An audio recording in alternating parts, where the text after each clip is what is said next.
नहीं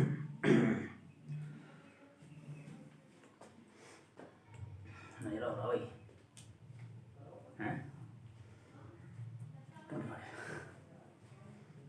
चलो स्टार्ट करते हैं। हो गया, एक मिनट। नमस्कार।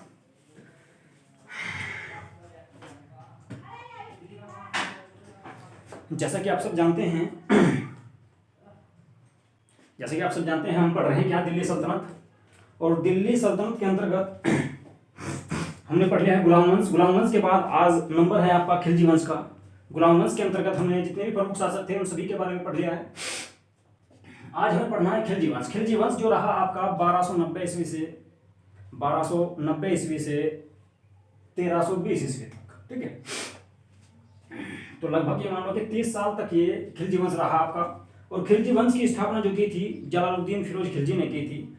आपको पिछली वीडियो में मैंने पढ़ा था कि कैमूर्स की हत्या करके, कैमूर्स का संरक्षक था जलालुद्दीन फिरोज खिलजी, और उसने उसकी हत्या करके दिल्ली पर अधिकार किया तथा खिलजी वंश की स्थापना की। तो पहला क्वेश्चन तो आपका यही आता है यहाँ से कि खिलजी वंश का संस्थापक कौन था। तो खिलजी वंश का संस्थापक था जलालुद्दीन फिरोज खिलजी, ठीक है। जलालुद्दीन फिरोज खिलजी का शासनकाल जो रहा 6 वर्षों तक रहा, 1290 ईस्वी से 1296 ईस्वी तक। 1290 ईस्वी से 1296 ईस्वी तक जलालुद्दीन फिरोज खिलजी का शासनकाल रहा, ठीक है।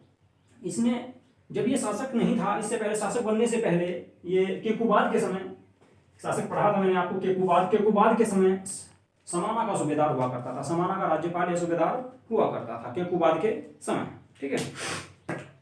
इसके बाद इसने शासक बनने के बाद राज्य विस्तार की नीति अपनाई, और राज्य विस्तार की नीति के अंतर्गत इसने सबसे पहले रणथंबोर का अभियान किया, रणथंबोर पर आक्रमण किया, ठीक है। जब इसने 1290 ईस्वी में रणथंबोर पर आक्रमण किया या रणथंबोर का घेरा डाला, तो उस समय वहां का शासक था हम्मीर देव चौहान। हम्मीर देव चौहान रणथंबोर का शासक था, ठीक है। और रणथंबोर का किला ये कहा जाता है कि उस काल में, उस समय में सबसे सुदृढ़ या सबसे मजबूत किला था, ठीक है। और इस किले की सुदृढ़ता को देखकर ही, इस किले की सुदृढ़ता या मजबूती को देखकर ही जलालुद्दीन फिरोज खिलजी ने इस किले को जीतने का अपना निश्चय छोड़ दिया था, ठीक है। लेकिन जब 1291 ईस्वी में जलालुद्दीन फिरोज खिलजी इस किले को बिना जीते ही वहां से वापस आया, तो वापस आते समय इसने झायन का दुर्ग, रास्ते में पड़ता था आपका राजस्थान के क्षेत्र में ही झायन का दुर्ग, झायन के दुर्ग को जीता, ठीक है। इसके बाद जलालुद्दीन फिरोज खिलजी ने दूसरा अभियान किया, मंदसौर अभियान। मंदसौर अभियान 1292 ईस्वी में किया गया। मंदसौर अभियान 1292 ईस्वी में किया गया और उसमें इसने जीत हासिल की, ठीक है। इसके बाद इसी के समय 1292 ईस्वी में ही मंगोलों का आक्रमण हुआ। और मंगोलों का आक्रमण किसके नेतृत्व में हुआ, तो अब्दुल्ला खां और उलूग खां के नेतृत्व में हुआ, ठीक है। मंगोलों का आक्रमण अब्दुल्ला खां और उलूग खां के नेतृत्व में हुआ, ठीक है। तथा इस आक्रमण में मंगोलों की हार हुई, जिस कारण उलूग खां के नेतृत्व में कुछ मंगोल दिल्ली में ही बस गए। और आज वर्तमान में उसी स्थान को, जिस क्षेत्र में मंगोल बसे थे, मंगोलपुरी कहा जाता है। उसी क्षेत्र को मंगोलपुरी कहा जाता है, ठीक है। इसके बाद देखिए, इसके यहां से एक मुस्लिम संत थे जिनका नाम था सिद्दी मौला। दिल्ली में रहा करते थे जलालुद्दीन फिरोज खिलजी के समय। एक मुस्लिम संत दिल्ली में रहा करते थे जिनका नाम था सिद्दी मौला, ठीक है। लेकिन दरबार के कुछ व्यक्तियों ने सिद्दी मौला के विरुद्ध जलालुद्दीन फिरोज खिलजी को भड़का दिया और कहा कि सिद्दी मौला आपको सिंहासन से उतारने की योजना बना रहे हैं, ठीक है। और इस वक्त सिद्दी मौला का प्रभाव भी काफी ठीक ठाक था, यानी कि काफी लोग इसके पास जाया करते थे, जिस कारण दरबार के ही कुछ लोगों ने सिद्दी मौला के विरुद्ध जलालुद्दीन फिरोज खिलजी को भड़का दिया। और जलालुद्दीन फिरोज खिलजी ने सिद्दी मौला को हाथियों के नीचे कुचलने का आदेश दिया, जिस कारण उसकी हत्या करवा दी गई, ठीक है। इसके बाद अलाउद्दीन खिलजी का अभियान। देखिए, जलालुद्दीन फिरोज खिलजी के समय ही अलाउद्दीन खिलजी ने 2 अभियान किए थे, और ये दोनों अभियान उसने धन एकत्रित करने के लिए किए थे। जलालुद्दीन फिरोज खिलजी के समय अलाउद्दीन खिलजी, ठीक है, जिसके बारे में आगे पढ़ना डिटेल में हमें। मोस्ट इंपोर्टेंट इस खिलजी वंश में सबसे ज्यादा मोस्ट इंपोर्टेंट जो है आपका अलाउद्दीन खिलजी ही है, ठीक है, उसी से ज्यादातर क्वेश्चन आते हैं। लेकिन अलाउद्दीन खिलजी ने 2 अभियान जलालुद्दीन फिरोज खिलजी के समय किए थे, ठीक है। अब ये जान लेते हैं कि अलाउद्दीन खिलजी था कौन। तो अलाउद्दीन खिलजी जलालुद्दीन फिरोज खिलजी का दामाद या भतीजा था, ठीक है, जलालुद्दीन फिरोज खिलजी का दामाद या भतीजा था, और इसके पिता का नाम शिहाबुद्दीन मसूद खिलजी था, ठीक है। अब देखिए अलाउद्दीन खिलजी ने धन एकत्रित करने के लिए 2 अभियान किए। जलालुद्दीन फिरोज खिलजी के समय 2 अभियान किए। पहला अभियान इसने भिलसा पर किया। भिलसा मालवा के क्षेत्र में पड़ता था। मालवा के भिलसा नामक स्थान पर 1292 ईस्वी में इसने धन एकत्रित करने के उद्देश्य से आक्रमण किया, और इस आक्रमण में यह सफल रहा, ठीक है, तथा वहां से इसको काफी धन प्राप्त हुआ, ठीक है। और इस धन को जब इसने मालवा पर जीत प्राप्त की, तो इस धन को, जो वहां से धन इसको प्राप्त हुआ, उसमें से कुछ धन इसने दिल्ली में सुल्तान को दे दिया, दिल्ली के सुल्तान को दे दिया, जिस कारण दिल्ली के सुल्तान यानी कि जलालुद्दीन फिरोज खिलजी ने खुश होकर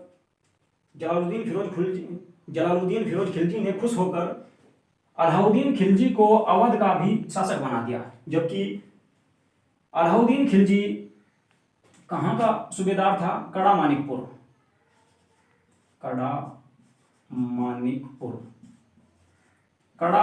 पड़ता है आपका इलाहाबाद में।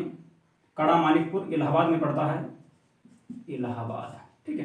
तो कड़ा मानिकपुर का सूबेदार था, ठीक है। लेकिन जब इसने भिलसा अभियान पर जीत हासिल की, तो कड़ा मानिकपुर के साथ साथ इसको अवध का भी शासन दे दिया गया, यानी कि अलाउद्दीन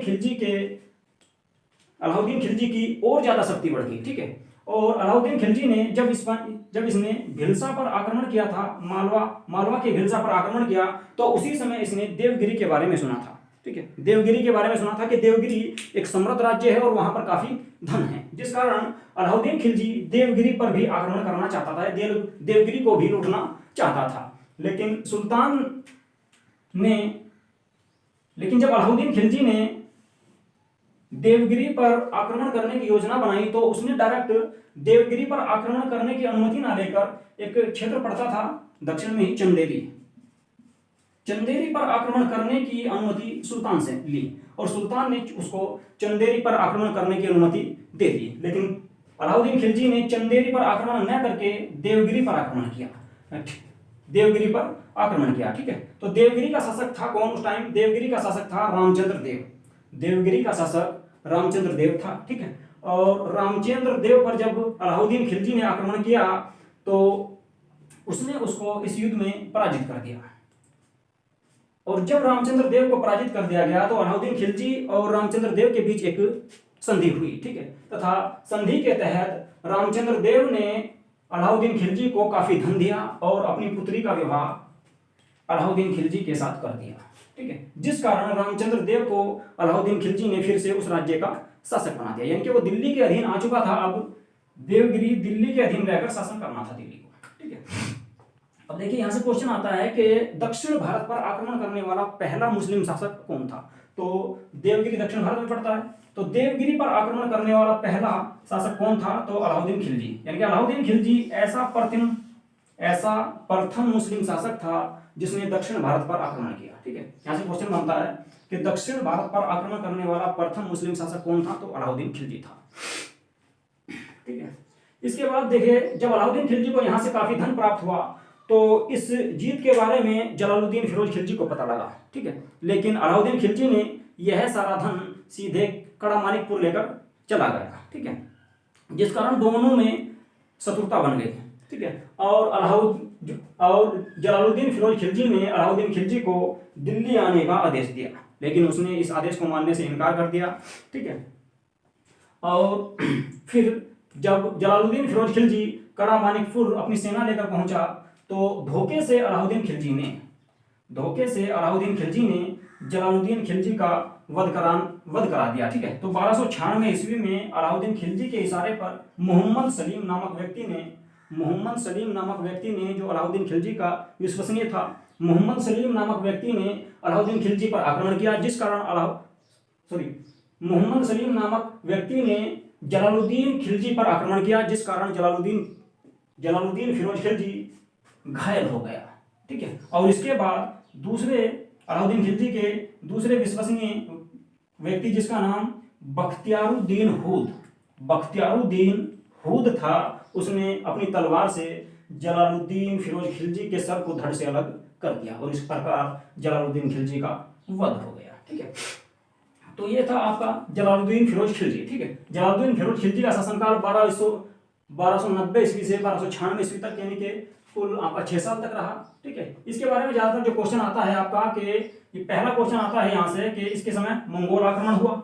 ठीक है, दूसरा इसके समय अलाउद्दीन खिलजी कहाँ का शासक था, तो कड़ा मानिकपुर का सूबेदार था। दूसरा क्वेश्चन आता है कि खिलजी वंश का संस्थापक कौन था, तो जलालुद्दीन फिरोज खिलजी। ये 3-4 क्वेश्चन यहाँ से बनते हैं, लेकिन सबसे ज्यादा क्वेश्चन बनते हैं आपके अलाउद्दीन खिलजी से। अलाउद्दीन खिलजी का टॉपिक सबसे ज्यादा मोस्ट इंपोर्टेंट है। ठीक है, अलाउद्दीन खिलजी ही इस खिलजी वंश में सबसे ज्यादा मोस्ट इंपोर्टेंट है और यहाँ से लगातार क्वेश्चन आते रहते हैं। ठीक है, तो इसको हम डिटेल से पढ़ते हैं।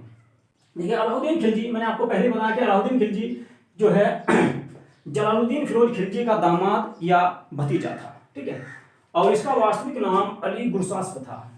अलाउद्दीन खिलजी का वास्तविक नाम अली गुरसास्प था तथा इसके पिता का नाम शिहाबुद्दीन मसूद खिलजी था।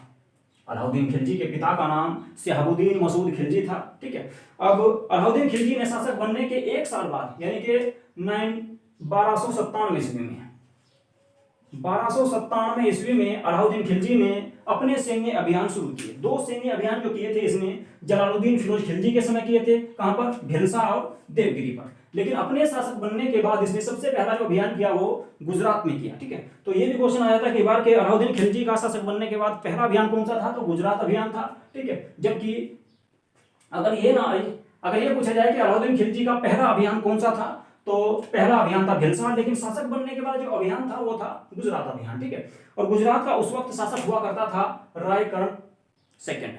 ठीक है, उस वक्त 1297 ईस्वी में गुजरात का शासक था रायकर्ण सेकंड। ठीक है, जिसकी पत्नी का नाम कमला देवी और पुत्री का नाम देवल देवी था।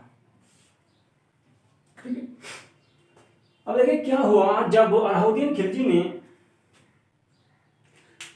जब अलाउद्दीन खिलजी ने या अलाउद्दीन खिलजी के सैनिकों ने, इसके 2 सेनापति थे, एक का नाम था उलूग खां, दूसरा था नुसरत खां। ठीक है, जब उलूग खां और नुसरत खां ने गुजरात पर आक्रमण किया या गुजरात की राजधानी अहिलवाड़ा पर आक्रमण किया,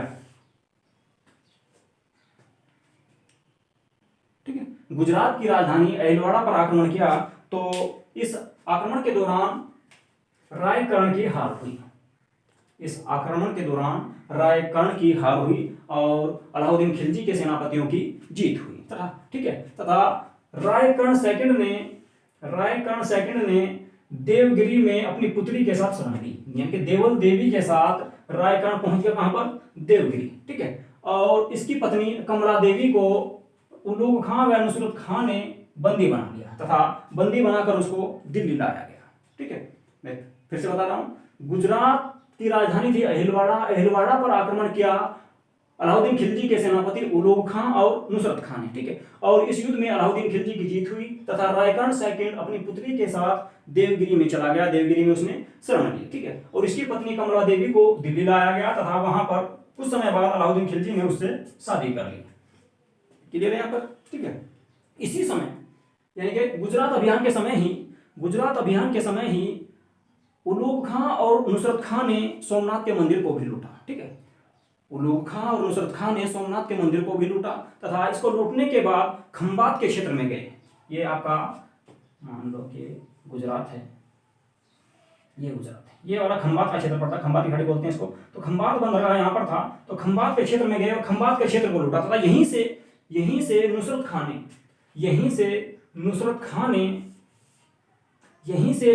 ने 1000 रुपए में 1000 दिनार में एक हिंदू किन्नर को खरीदा।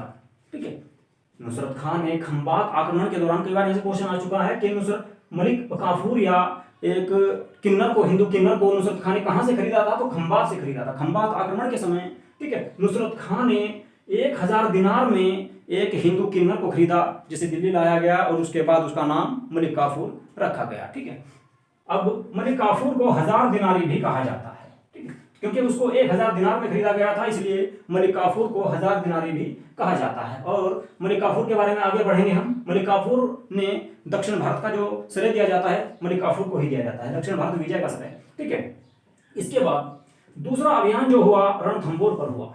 दूसरा अभियान अलाउद्दीन खिलजी का रणथंबोर पर हुआ। रणथंबोर का शासक जो था हमीरदेव चौहान था।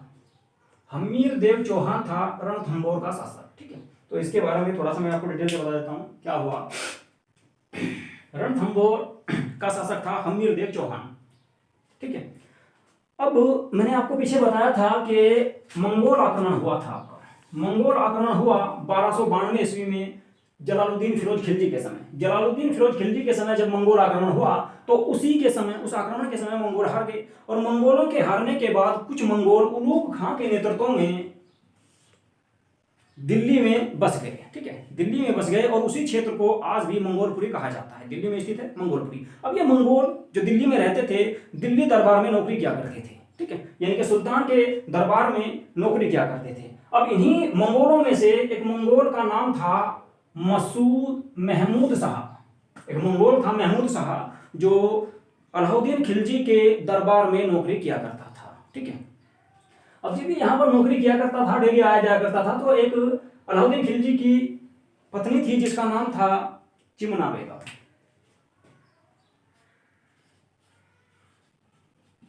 चिमना बेगम। मसूद शाह और चिमना बेगम के बीच प्रेम संबंध था। ठीक है, जिस कारण अब इस घटना का अलाउद्दीन खिलजी को पता लगा, तो अलाउद्दीन खिलजी को जब इस घटना का पता लगा कि महमूद शाह चिमना बेगम आपस में एक दूसरे से प्रेम करते हैं, तो उसने महमूद शाह को मारने का आदेश दिया।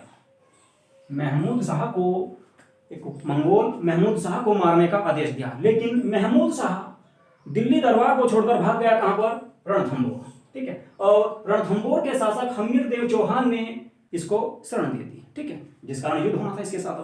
दूसरा कारण यह था कि रणथंबोर दिल्ली को कर नहीं दिया करता था। ठीक है, यानी कि इसने अपने आप को स्वतंत्र घोषित कर दिया था। दूसरा कारण यह भी था इस पर आक्रमण करने का। ठीक है, तो रणथंबोर पर आक्रमण किया गया 1301 ईस्वी में। इससे पहले देखिए 1399 ईस्वी में आक्रमण किया, लेकिन 1399 ईस्वी में जब आक्रमण किया गया नुसरत खां और उलूग खां के नेतृत्व में, ठीक है, जब इन दोनों ने चढ़ाई की तो घेरा डाला रणथंबोर का। लेकिन रणथंबोर के घेरे के समय ऊपर से एक पत्थर गिरने के कारण नुसरत खां की मृत्यु हो गई। नुसरत खां की मृत्यु हो गई। ठीक है, और इस मृत्यु के बाद अलाउद्दीन खिलजी की सेना कमजोर पड़ गई। ठीक है, जिसमें उलूग खां की हार हुई, यानी कि उलूग खां पराजित हुआ। पत्थर लगने के कारण नुसरत खां की मृत्यु हो गई और उलूग खां की इसमें हार हुई। ठीक है, इसके बाद हुआ क्या कि 1301 ईस्वी में फिर से, यानी कि 1300 ईस्वी में स्वयं अलाउद्दीन खिलजी ने घेरा डाला। और 1301 ईस्वी में, ठीक है, 1301 ईस्वी में हमीरदेव चौहान और अलाउद्दीन खिलजी की सेना के बीच में युद्ध हुआ और इस युद्ध में हमीरदेव चौहान युद्ध भूमि में लड़ता हुआ मारा गया। हमीरदेव चौहान, ठीक है, युद्ध भूमि में लड़ता हुआ मारा गया। अब देखिए मैं आपको बता दूं इसमें कि जब भी कोई शासक, ठीक है, लड़ते हुए, जब भी कोई हिंदू शासक मुस्लिम शासक के साथ लड़ते हुए, ठीक है, रणभूमि में मारा जाए तो उसको केसरिया कहा जाता है। उसे कहा जाता है केसरिया। देखिए ये क्वेश्चन आते हैं आपके राजस्थान में ज्यादातर। राजस्थान, पीसीएस से राजस्थान के जितने भी एग्जाम होते हैं उनमें पूछ जाता है कि साका क्या होता है, जोहर क्या होता है, केसरिया क्या होता है। ठीक है, अब इसमें देखिए हमीरदेव चौहान युद्ध भूमि में लड़ता हुआ मारा गया, जिसे केसरिया कहा गया। ठीक है, और इनकी जो रानी थी उनका नाम था रानी रंगदेवी। रानी रंगदेवी ने महिलाओं के साथ में जोहर कर दिया, यानी कि आग में कूदकर, ठीक है, जब कुछ महिलाएं आग में कूदकर अपनी जान दे देती हैं तो उसको जोहर कहा जाता है। ठीक है, जब कोई हिंदू राजा मुस्लिम शासक के साथ लड़ते हुए युद्ध भूमि में मारा जाए तो उसको केसरिया कहा जाता है। और जब हिंदू महिला, ठीक है, या उन राजाओं की महिला जो युद्ध भूमि में मारा गया, उसकी जो महिला अपने अस्तित्व को बचाने के लिए कुछ महिलाओं के साथ आग में कूदकर अपनी जान दे देती है, उसको जोहर कहा जाता है। और जहां पर जोहर व केसरिया दोनों होते हैं वहां कहा जाता है कि यहाँ साका हुआ है। क्या हुआ है? साका। ठीक है, जहां पर जोहर और केसरिया दोनों हुए हों उसे साका कहा जाता है। ठीक है, तो भारतीय इतिहास में ये पहला साका माना जाता है। ठीक है, रणथंबोर अभियान के दौरान पहला जो साका हुआ जोहर प्लस केसरिया यानी कि दोनों हुए, जो साका हुआ तो पहला साका हुआ। दूसरा साका कहां पे होगा? आपका चित्तौड़ में होगा। ठीक है, तो पहला साका कहां पर हुआ था? रणथंबोर में हुआ। ठीक है, इसके बाद बात करते हैं चित्तौड़ की। देखिए चित्तौड़ का शासक था राणा रतन सिंह।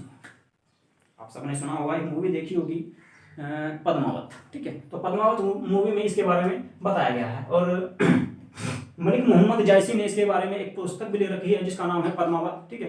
पद्मावत पुस्तक लिखी हुई है, उसी में इस चीज का वर्णन मिलता है, ठीक है। मलिक मोहम्मद जायसी की पुस्तक है जो शेरशाह सूरी के शासनकाल में लिखी गई थी, ठीक है।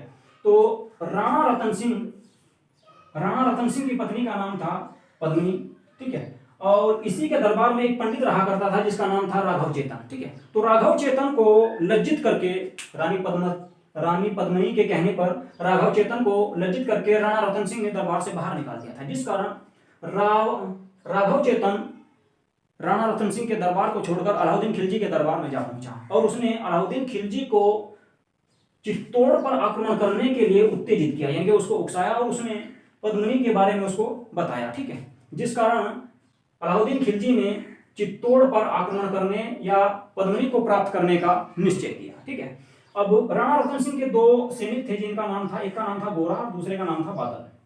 गोरा और बादल नाम के दो सेनापति थे, ठीक है। ये सेनापति राणा रतन सिंह के थे, ठीक है। अब इस युद्ध में जब अलाउद्दीन खिलजी अपनी सेना लेकर पहुंचा तो दोनों के बीच युद्ध हुआ और इस युद्ध में राणा रतन सिंह तथा गोरा और बादल के साथ लड़ते हुए युद्ध भूमि में ही वीर गति को प्राप्त हुआ, यानी कि केसरिया हुआ है, ठीक है। और इसके बाद रानी पद्मिनी ने कुछ महिलाओं के साथ आग में कूदकर अपनी जान दे दी, यानी कि जोहर हुआ। तो यानी कि केसरिया प्लस जोहर दोनों यहाँ पर भी साका हुए, तो ये दूसरा साका था, चित्तौड़ में भारतीय इतिहास का दूसरा साका हुआ, ठीक है। इसके बाद क्या हुआ कि अलाउद्दीन खिलजी ने दरबार में पेश किया या राज्य में एंटर किया और लगभग 3000 किसानों जो उस वक्त दरबार में थे, 3000 किसानों के नरसंहार का आदेश दिया, ठीक है, और चित्तौड़ पर अधिकार कर लिया। इसके बाद बात करते हैं मालवा अभियान। मालवा आपका मैंने बताया कि मालवा जो है भिलसा का जो क्षेत्र था मालवा, ठीक है। तो मालवा अभियान 1305 ईस्वी में किया गया। यहाँ का शासक महकदेव था। महकदेव को हराने के लिए अलाउद्दीन खिलजी ने मुल्तान के सूबेदार आइनुल मुल्क, मुल्तान का सूबेदार था, ठीक है, ये मुल्तान का सूबेदार था या राज्यपाल था, क्या नाम था इसका, आइनुल मुल्क को मालवा अभियान के लिए भेजा और इस अभियान में आइनुल मुल्क की जीत हुई, ठीक है। इसके बाद जालोर की बात करते हैं। जालोर का जो अभियान किया गया वो 1311 ईस्वी में किया गया। अब जालोर में हुआ क्या, देखिए, एक थे कान्हादेव, ठीक है। तो कान्हादेव पर जब अलाउद्दीन खिलजी ने आक्रमण किया तो उसको पराजित कर दिया और संधि के तहत बीरमदेव, इसका पुत्र था, कान्हादेव का पुत्र था बीरमदेव को अलाउद्दीन खिलजी के दरबार में रहना था, ठीक है। तो संधि के तहत, और कान्हादेव इसको टैक्स दिया करते थे, यानी कि अलाउद्दीन खिलजी को कान्हादेव टैक्स दिया करते थे जब ये पराजित हो गए थे आपके। तो इसके बाद क्या हुआ कि बीरमदेव जब दिल्ली दरबार में रहता था तो अलाउद्दीन खिलजी की एक पुत्री थी जिसका नाम था फिरोजा, ठीक है। तो फिरोजा को बीरमदेव से प्रेम हो गया। अलाउद्दीन खिलजी की पुत्री फिरोजा को बीरमदेव से प्रेम हो गया और वह उससे शादी करना चाहती थी, जिस कारण अलाउद्दीन खिलजी ने कान्हादेव के पास, ठीक है, अपनी पुत्री के विवाह का संदेश भेजा। लेकिन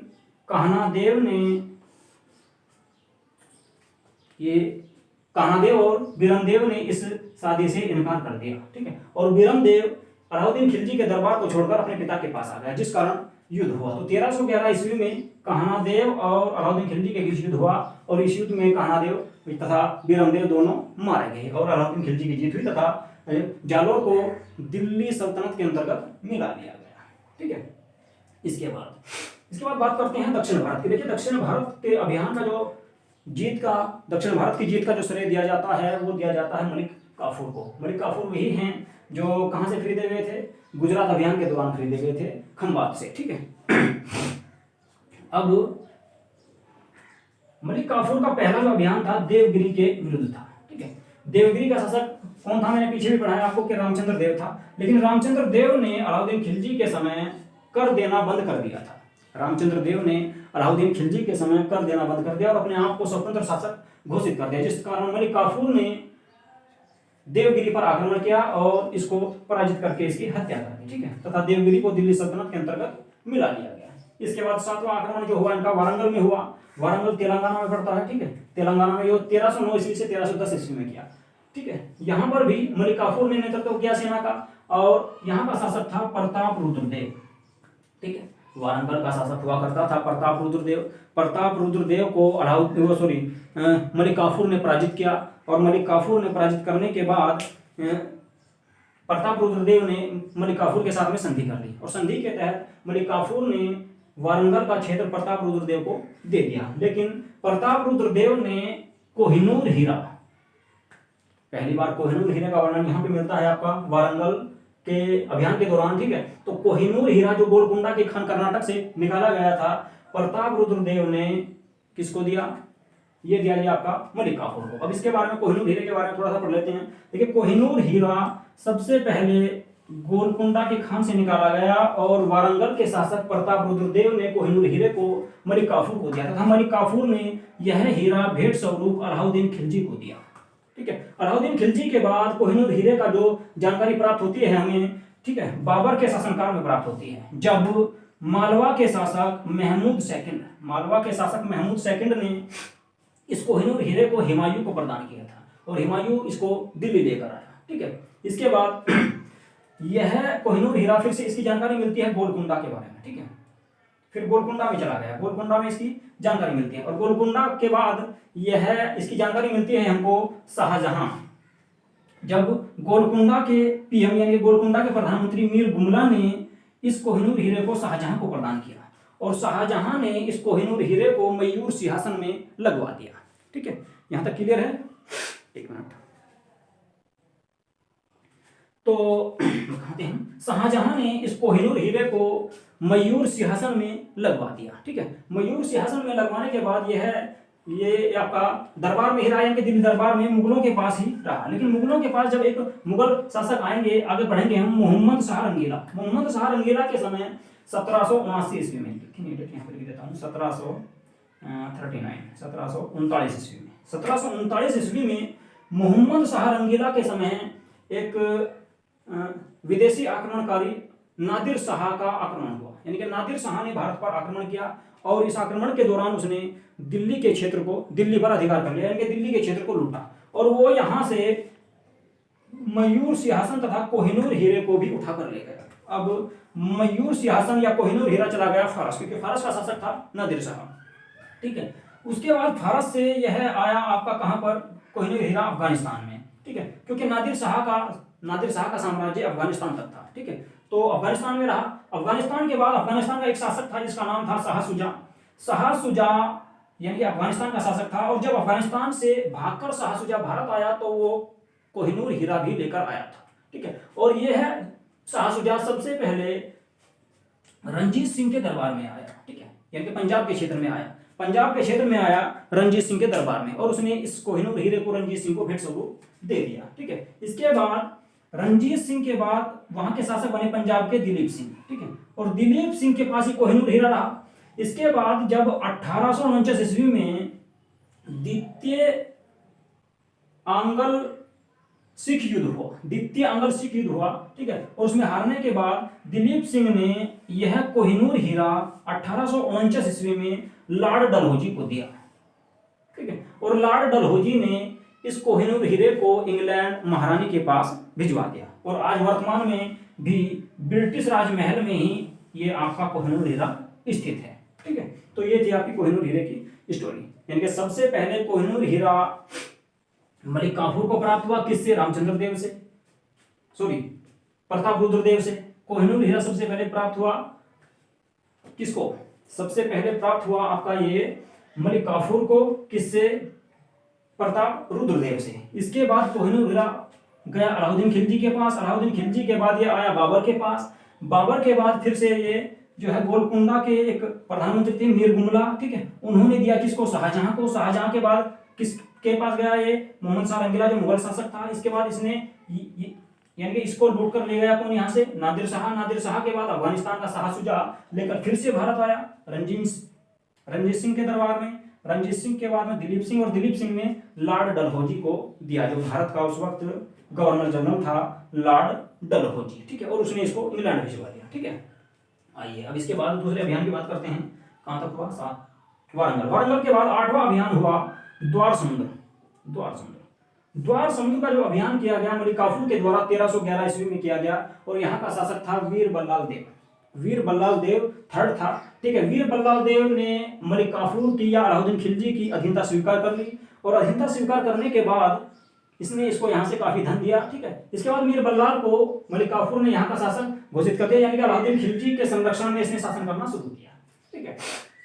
इसके बाद देखिए अलाउद्दीन खिलजी के कुछ प्रशासनिक विभाग या कुछ सुधार किए थे इसने। अलाउद्दीन खिलजी के जो सुधारों में हैं, सबसे पहले यहाँ पे क्वेश्चन आता है कि वह पहला कौन सा शासक था जिसने नियमित सेना रखी। तो अलाउद्दीन खिलजी दिल्ली सल्तनत का ऐसा पहला शासक था जिसने नियमित सेना रखी, यानी कि स्थायी सेना रखी और सेना को नगद वेतन दिया, ठीक है।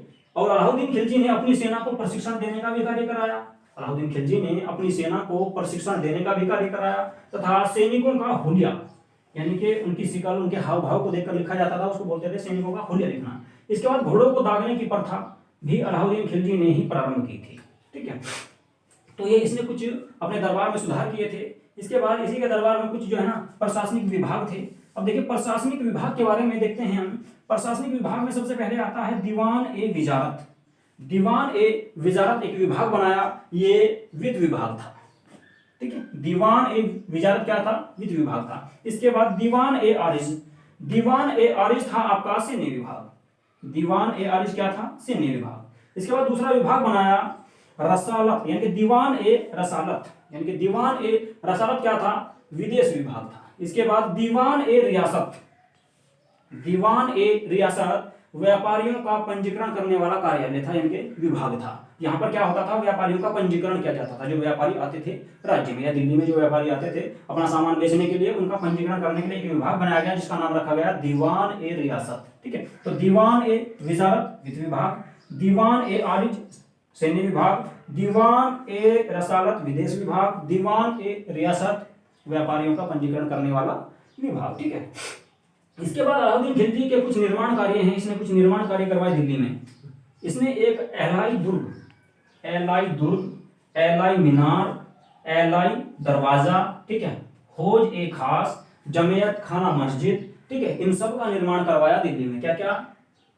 एलाई दुर्ग, एलाई मीनार, एलाई दरवाजा, हौज ए खास, जमियत खाना मस्जिद, इन सब का निर्माण करवाया अलाउद्दीन खिलजी ने दिल्ली में, ठीक है। और अलाउद्दीन खिलजी की 4 जनवरी 1316 ईस्वी को, 4 जनवरी 1316 ईस्वी को अलाउद्दीन खिलजी की मृत्यु हो गई, ठीक है। और इसका मकबरा दिल्ली की जमा मस्जिद के बाहर, दिल्ली की जमा मस्जिद के बाहर, उसी के सामने अलाउद्दीन खिलजी का मकबरा स्थित है, ठीक है।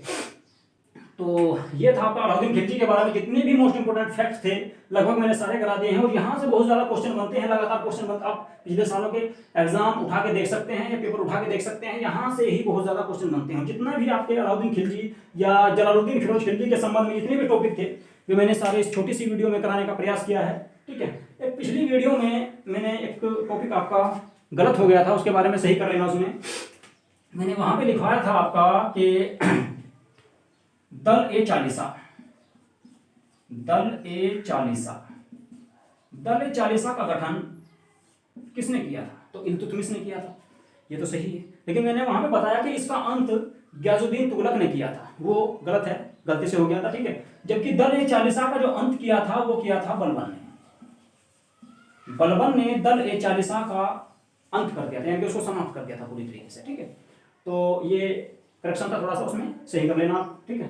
बलबन वाले चैप्टर में लिख लेना, या फिर आप उसमें देख सकते हैं आपका ऐबक या इल्तुतमिश वाले में जो पढ़ा रखा मैंने, वहां पे इसको सही कर सकते हैं, ठीक है।